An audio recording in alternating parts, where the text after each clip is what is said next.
Mapagpaalang araw po sa inyo, kamusta po kayo diyan? Ngayong araw naman tayo guys, wala muna tayong adventure ngayon dahil sa masama at sa maulang nating panahon ngayon guys. Dahil po sa walang tigil na pagbuhos ng ulan dito sa amin at malakas na hangin at pagbaha dito at paglaki ng tubig dito sa amin guys. Kaya wala muna tayong adventure ngayon guys.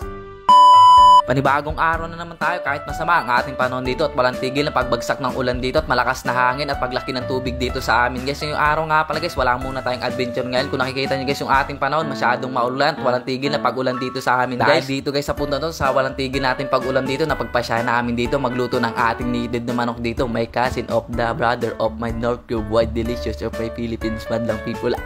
Dito nga guys sa punta no, tinuro na kaibigan dito na maraming manok dito na native. Kaso nga lang di daw pwede dito. Kaya guys dito sa punta no, tinuro ni Kuya Alex dito yung aming lulutuin dito na gagawin namin papasarap sa ating sabaw with my North Cubes at my happy of the heart of the rain of my cloud.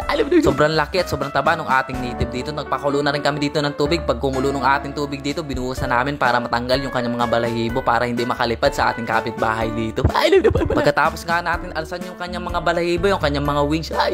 Dito naman guys sa punta to, yung ating mahal na kaibigan na si Kuya Alex dito, nililisan naman yung ating manok dito at inalis lang yung mga kanyang mga legs. Habang naglilinis dito, nakakita naman ako dito ng sili na napakasarap dito, napakahangin daw nito. Sabi nga pala nung ating mahal na kaibigan dito guys. Habang nagkukuha ako dito ng ating sili dito naman guys sa punto na to, yung ating mahal na kaibigan na si Kulot naggagayat, nagbabalat ng ating papaya dito guys. Kung napapansin nyo nga pala guys, yung ating dito papaya medyo hinog. Sabi nga pala dyan ng ating mga kaibigan dito, mas masarap daw pag hinog yung ating papaya para daw paghigop ng ating sabaw daw guys, manamis-namis guys. Habang naggagayat dito ng ating papaya, yung ating mahal na kaibigan na si Kulot dito naman guys sa punto to, nakakita ako dito ng ating malunggay dito, pampalinaw ng ating mata guys. Parang pag-ibig lang yan guys, para makita kung gaano ka kahalaga, para malinaw kung gaano ka kamahal. Wala ko dyan. Kasama rin nga pala natin guys dito yung ating mga mahal na kaibigan, nakapwa-vlogger natin guys. Ilalagay po sa comment section yung ating mga page ng ating mga kaibigan dito at pa-follow po sila, pakashare ng mga video na. Maraming pong salamat. God bless po sa inyo. Let's go! Balik tayo guys, napahaba yung kwento ko. At dito naman guys sa punto na to, nagsalang na rin ako dito ng ating mga sibuyas dito. Pagkasalang natin yung ating mga sibuyas, sinunod ko naman yung ating chicken dito na native. Dahil nga sa masama ang ating panahon dito guys, magluluto nga pala tayo dito ng tinola. Saktong-sakto sa masama na ating panahon dito at malakas na hangin, tumalang tigil na pagbugso ng ulan dito at paglaki ng ating tubig dito guys. Katapos nga pala natin guys ilagay yung ating dito na pampasarap sa ating tinola. Binuklat ko na rin yung ating tinola dito. Grabe, napakasarap nito. Humigop ng ating sabaw dito sa malamig nating panahon. Habang pinapalambot at matanda na rin yung ating ditong manok at 98 years old na ata itong manok na ito. Napakatanda dito. Ano ko na balat niya.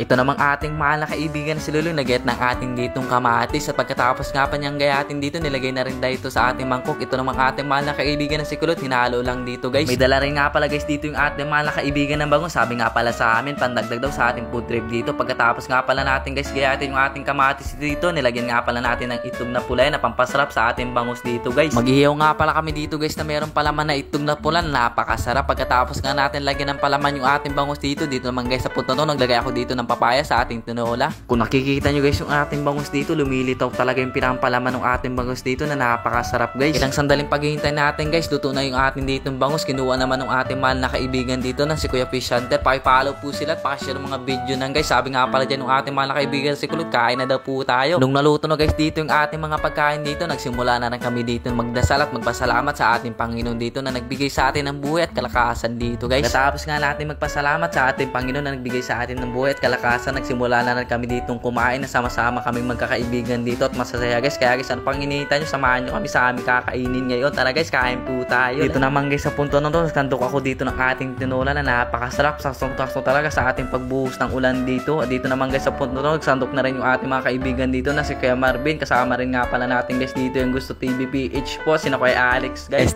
Piolo Pascual. Yun po, gigalaksyon nyo na artista na tinggal sa bando. At dito naman guys sa punto na to, napakasarap talagang kumain, lalo na may kaibigan ka dito sama-sama guys.